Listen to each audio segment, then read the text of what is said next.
Bem-vindos à terceira parte da Arte da Guerra, desta vez para pedirmos ao embaixador que nos fale um pouco daquilo que lhe pareceu que foi, parece que foi a semana de negociações em torno da União Europeia e decorrentes das eleições para o Parlamento Europeu, negociações essas que aparentemente não chegaram a lado nenhum, uma vez que ainda não há decisões finais sobre quem vai ocupar os quatro principais lugares da União Europeia. Eh, recordando eu que tudo isto acontece constantemente, 5 em 5 anos. Há 5 anos atrás, eh, vou usar esta expressão, a bagunça em termos dos lugares que de maior importância na União Europeia foi mais ou menos a mesma. E o filme foi semelhante àquele que se está a passar. Como é que tem visto isto tudo, embaixador, num quadro em que, é preciso não esquecer, a França continua em plena crise, que é uma crise que tem bastante a ver uma com a outra, isto é, a crise que se passa em França, digo eu, a crise que se passa em França e a crise que se passa na questão dos lugares na União Europeia tem muito a ver com exatamente a extrema-direita, não lhe parece? Na União Europeia, António, nós nos últimos dias temos olhado muito para a árvore e não olhamos para a floresta. E não olhamos para a floresta porque não conhecemos. Quando se está a falar dos lugares do Presidente da Comissão Europeia, do Presidente do Conselho Europeu, do Presidente do Parlamento Europeu, de Alto Representante para a Política Externa e de Segurança, está-se apenas a olhar para a árvore. Porque há uma floresta por detrás, de lugares intermédios, que está a ser negociada nos corredores. E os atrasos que estão a ocorrer relativamente a estes lugares mais proeminentes, com os nomes que são mais conhecidos, escondem uma realidade por trás. Eu digo isto como compreenderá, com algum conhecimento de causa, porque estive 5 anos e meio em funções europeias e apreciei esse tipo de negociações e como é que as coisas se faziam numa mudança, assisti mesmo a uma mudança de comissão e à negociação de lugares de diretor-geral, secretariado-geral do Conselho, lugares dentro do Parlamento Europeu das estruturas das comissões, etc. Tudo isso Às vezes até o próprio Banco Central Europeu entra nas negociações. não entra nesta fase, mas a prazo pode entrar. E o Banco Central Europeu, eu recordo-me quando entrou em funções, aquela solução que agora apareceu de partir um mandato a meio, que existe já no Parlamento Europeu, no Parlamento Europeu já existe, o mandato está partido entre os conservadores e os socialistas, a meio. Mas existe por um gentleman's agreement, um person's agreement, para não utilizar uma expressão mais equilibrada em género.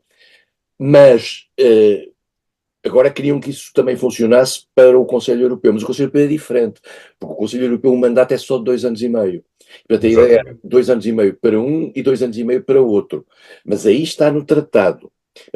Estamos a ver aqui o tal reajustamento que o António referiu em função daquilo que foram os resultados das eleições europeias, que aumentaram o papel do Parlamento, do Partido Popular Europeu, partido mais conservador, reduziram ligeiramente o papel dos socialistas, daí a sua capacidade de manobra ser mais diminuta, reduziram também a capacidade dos liberais, que têm sempre, quase sempre, um lugar também para eles, e estão a criar... No caso era o Conselho do Conselho Europeu. Exatamente. E estão a criar uma ambição aos partidos mais à direita, aos dois grupos políticos mais à direita, que cobrem a extrema-direita. Há 2 grupos políticos que cobrem a extrema-direita, e fora desses 2 grupos políticos estão 2 forças políticas importantes, além disso, que é Orbán com o seu partido, com o Fidesz, e a Alternativa para a Alemanha, que foi expulsa de um dos partidos de extrema-direita por posições nazis recentes, e portanto esses grupos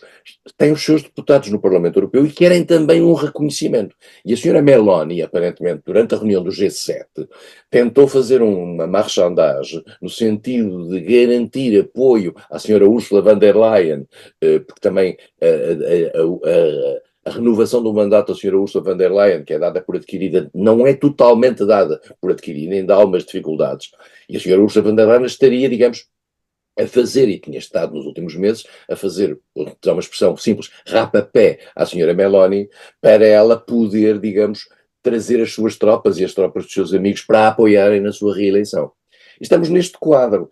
Este quadro é um quadro muito complexo, é um quadro que, no fundo, procura dar alguma diversidade, eu diria democrática, quando eu estava a falar, à União Europeia. A União Europeia tem, durante muitos anos, dizia-se que se a União Europeia quisesse entrar para a União Europeia, não conseguia, porque não era democrática.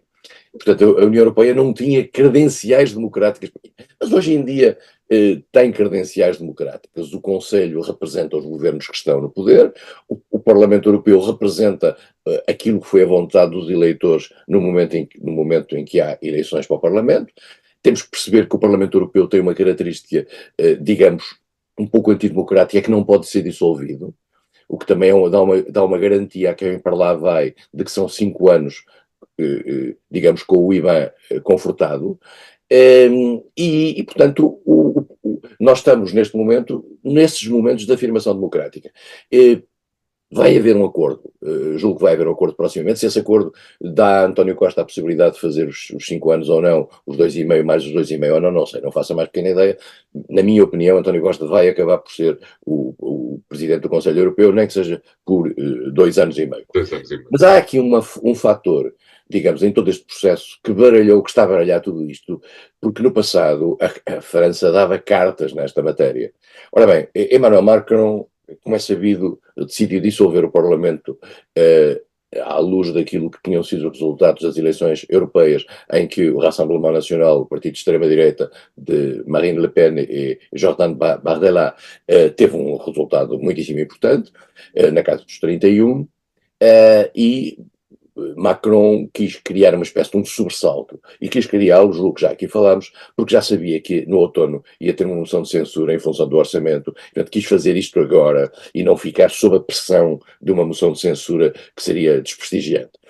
Só que não contou, em primeiro lugar, com a capacidade que a esquerda francesa teve de encontrar um acordo pontual. Eu digo pontual porque eu não acredito que aquelas forças de esquerda que se juntaram na chamada Nova Frente Popular sejam capazes, por exemplo, de formar um governo conjunto. Acho que é absolutamente implausível que isso venha a acontecer, independentemente de terem feito uma espécie de um programa de ação conjunta, conhecendo, digamos, minimamente alguns daqueles componentes, aquilo não joga umas coisas com as outras. Mas pronto, neste momento a ideia é, digamos, fazer uma frente ao Rassemblement Nacional, à extrema-direita. Mas o grande problema que Macron tem é o seguinte, é que com a extrema-direita foi capaz de ir captar votos ao Les Républicains, ao partido tradicional da direita democrática. Ciotti, que era o presidente do Les Républicains, saiu com uma série de deputados e juntou-se à extrema-direita. E, portanto, o Les Républicains ficaram, digamos, partidos a meio. E depois, Macron, à esquerda, não vai buscar nenhum voto, obviamente, e no centro tem os seus 3 partidos tradicionais. Tem o Renaissance, que é o seu próprio partido, que ele criou, que vem do En Marche, do La République En Marche, etc. Tem o Horizon, que é o partido do seu antigo primeiro-ministro, Edouard Philippe. Depois tem o Modem, que é o partido de François Bayrou, que é um partido do centro, e tem outro partido do frente, que é o UDI, mas aí, como o Mitterrand dizia, em França o centro ou está à direita ou está à direita. E, portanto, o centro, digamos, foge sempre para a direita. E, portanto, o Macron está ensanduichado entre uma extrema-direita pujante, que ainda por cima também desfez um outro grupo de extrema-direita chamado Reconquête, dirigido por Éric Zemmour, porque foi lá buscar a cabeça de lista, que é Marion Maréchal, que é uma sobrinha de Marine Le Pen.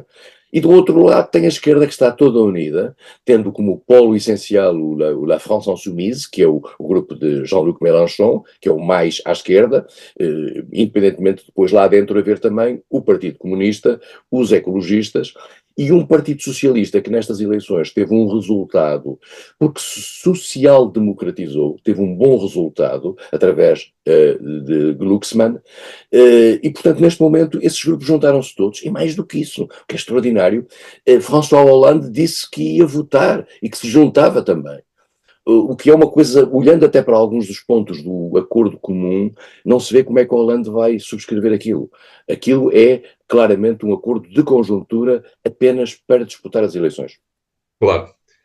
Um assunto que, evidentemente, teremos que continuar a acompanhar e se calhar nunca iremos perceber se esta nova Frente Popular será tão efêmera quanto a original Para de Pedro explicar, e para Popular. explicar, eu devo dizer que tenho sempre uma grande dificuldade em explicar a situação francesa, para já porque a conheço muito bem e conheço demasiado ao detalhe para que os nossos ouvintes estejam interessados nele.